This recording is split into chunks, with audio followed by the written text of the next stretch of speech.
kalian ketahui tentang obat glukosamin? Glukosamin yaitu gula amino dan prekursor yang menonjol dalam sintesis biokimiawi protein dan lipid yang terglikolisasi. Suplemen makanan yang mengandung protein gula yang membantu tubuh Anda membangun tulang rawan, atau yang disebut dengan jaringan ikat keras yang terutama terletak pada tulang di dekat sendi. Glukosamin sendiri merupakan zat alami yang ditemukan di tulang, sumsum tulang, pada kerang, dan jamur. Glukosamin terbukti dapat menstimulasi produksi tulang rawan dan menghambat enzim yang menghancurkan tulang rawan. Banyak terdapat dalam brokoli. Untuk kegunaan glukosamin sendiri yaitu sebagai berikut. Nah, untuk selanjutnya, bagaimana cara penggunaan obat glukosamin tersebut? Untuk cara penggunaan glukosamin ini diharapkan sesuai dengan anjuran dokter. Jika menggunakan salah satu jenis glukosamin, jangan menggunakan formula glukosamin lainnya di waktu yang bersama, karena dapat meningkatkan resiko overdosis. Untuk mendapatkan manfaatnya secara maksimal, membutuhkan waktu selama 8 minggu. Maka gunakan suplemen ini secara rutin. Dosis yang Anda gunakan sangat tergantung pada penggunaan dan jenis glukosamin yang hendak dikonsumsi.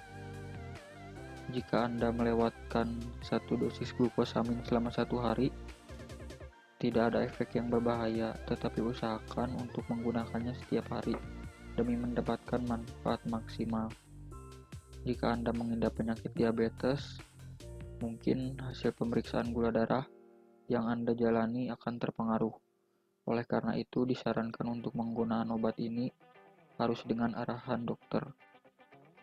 Untuk efek samping yang ditimbulkan dari glukosamin tersebut, yaitu seperti mual, mulas, diare, sembelit, mengantuk, alergi kulit, hingga sakit kepala. Tetapi jika dikonsumsi dalam jumlah yang tepat, glukosamin ini tidak akan berdampak. Untuk penggunaan dosis glukosamin ini berdasarkan berat badan. Untuk berat badan lebih dari 55 kg diberikan 3 kali 2 tablet dalam sehari. Kemudian untuk berat badan yang kurang dari 55 kg diberikan 3 kali 1 tablet dalam jangka waktu sehari. Glukosamin ini dapat berinteraksi dengan beberapa obat yang akan menyebabkan risiko efek samping yang serius. Dapat berinteraksi dengan contoh obat yaitu anisidion, dikumarol, warfarin. Warfarin yaitu obat yang digunakan untuk mengencerkan darah. Untuk mekanisme kerja, menghasilkan glikosaminoglikan dan glikoprotein yang merupakan senyawa penting yang digunakan untuk membangun sendi, termasuk ligamen, tendon, tulang rawan, dan cairan sinovial. Banyak penelitian juga yang telah menunjukkan bahwa glikosamin membantu memperlambat kerusakan dan membangun kembali tulang rawan, sehingga dapat membantu mencegah osteoartritis. Untuk sebagian besar suplemen glukosamin terbuat dari cangkang kerang.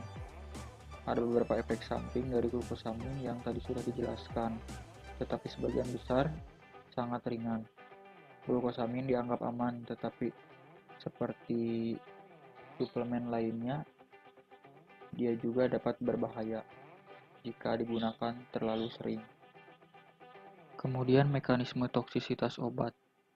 Glukosamin digunakan secara luas untuk memaksimalkan efek potensial, tetapi belum ada studi toksisitas kronis yang mendukung untuk keamanan jangka panjang. Studi praklinis menunjukkan bahwa senyawa tulang rawan dan tulang berfungsi sebagai substrat dan stimulan biosintesis proteoglikan. Ini merupakan komponen penting dari kartilago artikular. Eksogen administrasi glukosamin dilaporkan dapat menghambat degradasi dan membangun kembali jaringan tulang yang rusak, sehingga dapat merusak tulang rawan yang disebabkan oleh osteoartritis dan menjaga keseimbangan antara proses katabolik dan anabolik tulang rawan. Degalaktosamin merupakan gula amino.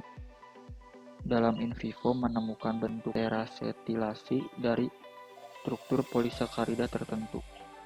Untuk pemberian dosis tunggal mengakibatkan kerusakan hati. Tergantung dosis, menyerupai virus hepatitis dengan nekrosis vokal dan peradangan periportal. Untuk dosis akut menyebabkan hepatitis reversibel, tetapi dapat juga menyebabkan hepatitis kronik progresif, sirosis hati, dan tumor hati. Kita berlanjut ke peristiwa biokimia toksisitas dari glukosamin. Pada awalnya, sintesis RNA dan protein terhambat. Membran yang rusak dapat diamati dalam waktu 2 jam setelah perlakuan terjadinya toksisitas. Peningkatan kalsium pada intraseluler dapat menyebabkan kerusakan, bahkan bisa menyebabkan kematian pada sel. Jadi penurunan secara signifikan level dari UTP atau disebut dengan uridine transferase, yaitu enzim yang terlibat dalam metabolisme dari karbohidrat. Dan ada juga UDP yang disebut dengan uridine difosfat, yaitu metabolisme gula neukleotida setelah 1 jam perlakuan.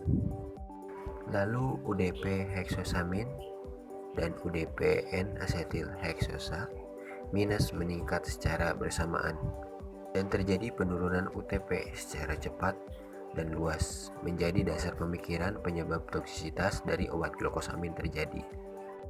Glukosamin dikombinasikan dengan ODP, menyebabkan terjepitnya dalam siklus nukleotid dari uridin, menyebabkan sintesis RNA dan protein menurun, metabolisme gula dan mukopolisakarida terganggu juga.